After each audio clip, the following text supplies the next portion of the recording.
কবিতা অহংকার। স্বামীর সুখে মেয়েরা চলে অহংকার রূপে। তুমি স্বামী পিছনে বসো, কুটি চালাই আমি। ভাই আমার বাড়িতে বারবার না আসলেই হয়। পয়সার অহংকারে নিজের মা বাবাকে চিনতে ভুল করে। রাস্তাঘাটে দেখি মানুষের সঙ্গে ঝামেলা করে বেশি। পাড়ায় কারো সঙ্গে মিল নাই, একাই বেড়ায়। ধাপ পড়ে না মাটিতে, ঘুরে বেড়ায় গাড়িতে।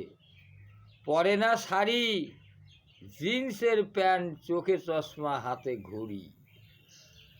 খাওয়ার পরে শুয়ে থাকে ঘরে, ঘুম থেকে উঠে বেলা 8টার পরে। আমার স্বামীর আছে ব্যবসা, কিছুতে কিছু নাই, ফেসাতেই পয়সা। নারায়ণের লেখা ছড়া, বালির ঘাট পালপাড়া, লাইক করবেন আপনারা।